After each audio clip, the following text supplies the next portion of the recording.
before I started digging in that other bag. Here you go. Yeah, no problem. If you need to fix something in space that wasn't designed to be fixed, it's going to take all the experience you can get. With that in mind, when the International Space Station's Alpha Magnetic Spectrometer, or AMS, needed repairs, NASA's Johnson Space Center and Goddard Space Flight Center used their joint expertise to make it happen.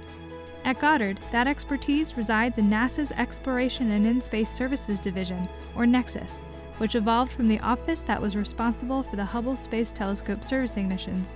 Key to these missions was the development of specialized tools. While you've probably heard of Hubble, you may not be as familiar with AMS, so let's start there.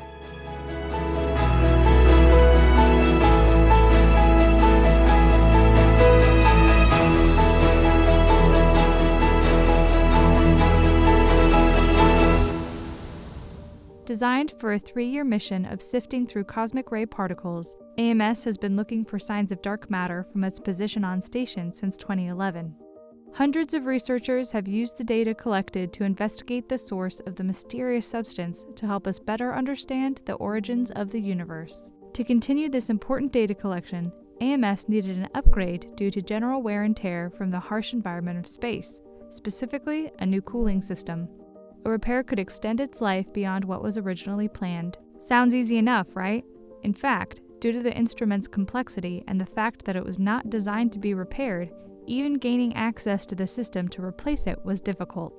AMS's design did not incorporate the kinds of interfaces that make spacewalks easier, or have the ability to be serviced with traditional multi-purpose tools. And so, over the course of 4 years, NASA got to work designing and developing some of the most complex spacewalks since the Hubble servicing missions in the 90s and early 2000s to fix AMS.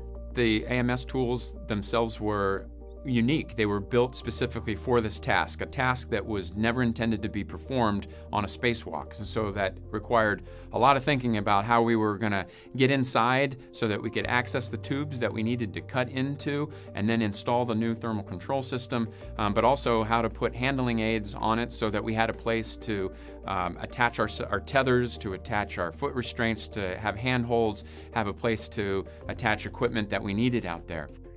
NASA developed 20 specialized tools to make the job possible, and on November 15, 2019, astronauts Andrew Morgan and Luca Parmitano got to work.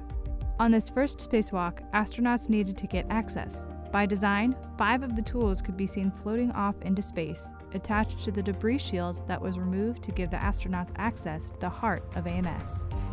The debris shield handling aid was one of the first tools that Luca installed on the EVA, and this gave us a handhold to install on the debris shield to work from, but also a handle for me to hold on to ultimately when we jettisoned it overboard to the aft side of the ISS, which was a lot of fun to do.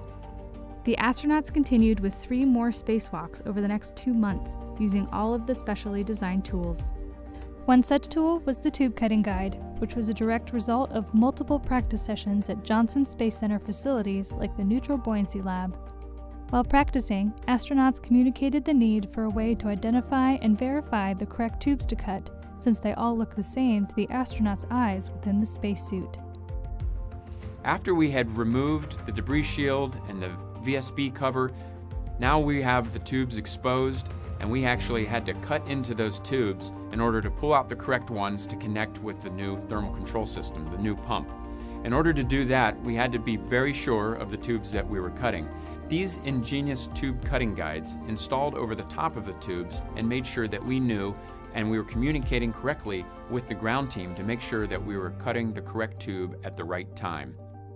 In January 2020, Luca Parmitano and Drew Morgan completed the 4th and final spacewalk to repair AMS.